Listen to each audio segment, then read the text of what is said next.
না এতিয়া এতিয়া তেখেতসকলে একেলগে সংসাৰ পাতি পেলাই তেওঁলোকে তিতা মিতা যিটো এই 5টা বছৰত মানে নিজে মানে গম পালে যে বিজেপিৰ লগত এলায়েন্সত আছে, এজিপিৰ লগত এলায়েন্স আছে, তেওঁলোকক কাম কৰিবলৈ দিয়া নাই।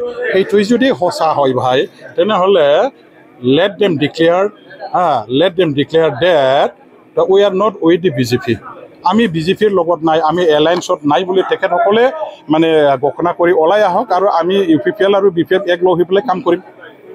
ইমানেই যদি অশান্তি কৰিছে, ইমানেই যদি প্ৰেছাৰত ৰাখি কাম কৰি আছে, আপোনালোকে ইয়াত কিয় থাকিব লাগে ভাই?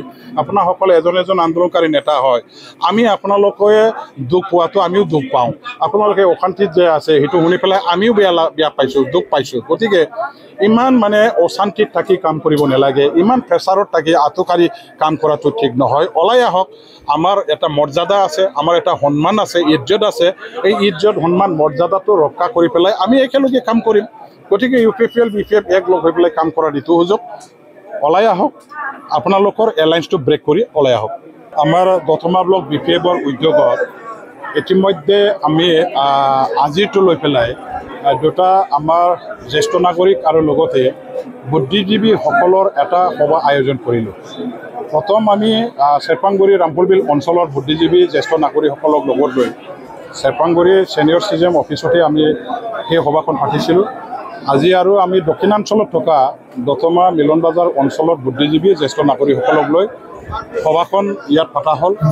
আমি নথৈ আনন্দিত, আমাৰ এই অঞ্চলৰ বুদ্ধিজীৱী সমাজকৰ্মী উচ্চ শিক্ষিত মানে শিক্ষা সম্পন্ন ব্যক্তিসকলে আমাৰ ছিনিয়ৰ চিটিজেনবিলাকে ইয়াত অংশগ্ৰহণ কৰিছে আৰু তেখেতসকলে নিজৰ যিটো মন্তব্য আগন্তুক BTC ইলেকশ্যন সম্পৰ্কে তেওঁলোকে দাঙি ধৰিছে। আৰু তেখেতসকলৰ মন্তব্যৰ পৰা আমি যিটো শুনিবলৈ পাইছোঁ, আগন্তুক BTC ইলেকশ্যনত বুদ্ধিজীৱী সমাজখনে, আমাৰ ইণ্টেলেকচুৱেল সমাজখনে, আমাৰ মানে ছিনিয়ৰ চিটিজেন সমাজখনে আগ্ৰামা মহিলাৰী চাহাবৰ নেতৃত্বত BPFৰ নেতৃত্বত BTCত পুনৰ চৰকাৰ গঠন হোৱাটো তেওঁলোকে বিচাৰিছে। আৰু তেওঁলোকৰ ফালৰ পৰাও আগ্ৰামা মহিলাৰ নেতৃত্বাধীন চৰকাৰ BTCত আনিবৰ কাৰণে তেখেতসকলে নিজৰ কেপাচিটিটো ব্যৱহাৰ কৰি কাম কৰিবৰ কাৰণে, আমাৰ কাৰণে ভোট মবিলাইজ কৰিবৰ কাৰণে সহায় কৰিব, কাম কৰিব, পৰিশ্ৰম কৰিব আৰু যিকোনো প্ৰকাৰে BTC আমাৰ দতমা সমষ্টিখন জিকাই লৈ গৈ আমাৰ ইয়াৰ পৰা প্ৰতিনিধি আমি পাব বিচাৰোঁ, ইয়াৰে এটা সংকল্প লৈ তেওঁলোকে কাম কৰিবৰ কাৰণে আজি মত পোষণ কৰিছে। আমাৰো ভালেখিনি কৰ্মীসকলে উপস্থিত আছিলে, আমাৰ ইয়াত মানে ভালেখিনি নেতাবিলাকেও আছিলে। আমাৰ মাইনৰিটি চেলৰ সভাপতি সন্মানীয় চুলতান আলম ডাঙৰীয়াও আমাৰ মানে বৰ্তমান ৰাজনৈতিক পৰিস্থিতিৰ বিষয়বস্তুৰ ওপৰত ভালেখিনি যুক্তিযুক্ততাৰে দাঙি ধৰিছে নিজৰ বক্তব্যৰ মাজেদি। ঠিক তেনেদৰে আমাৰ ইণ্টেলেকচুৱেল অমৰ সিং ব্ৰহ্ম ডাঙৰীয়া, তেখেতে ভালেখিনি জানা এজন ব্যক্তি হয় এই অঞ্চলৰ।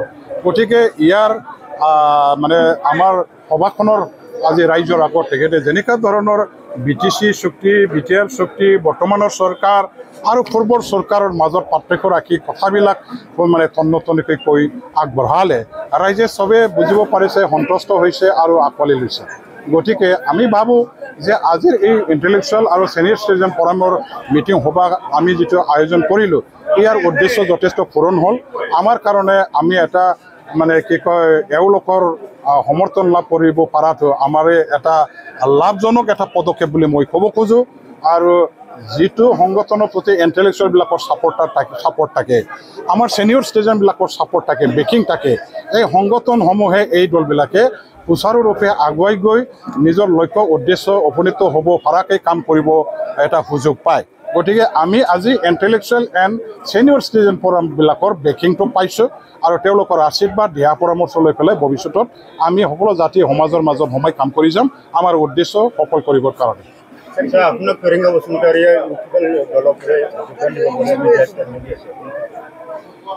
ফেৰেংগা বসুমতাৰীয়ে আপোনালোকে চাওক, আজিৰ মাত্ৰ কথা নহয়, তেনেকুৱা ধৰণৰ মোক লৈ পেলাই 5-6 বাৰ অলৰেডি পূৰ্বৰ মানে যিবিলাক আপোনালোকে চাই মানে আপোনালোকৰ ৰেকৰ্ডিংবিলাক যদি চাই তেওঁ আগৰ পৰাই কৈ আহিছে, এতিয়াও কোৱাটো অস্বাভাৱিক।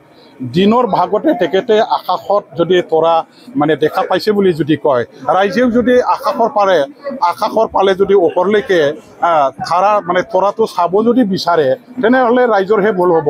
এতিয়া মই আজি ক'ব যে মোৰ কথাটো কেৱল মাত্ৰ দুজন ব্যক্তি জানে।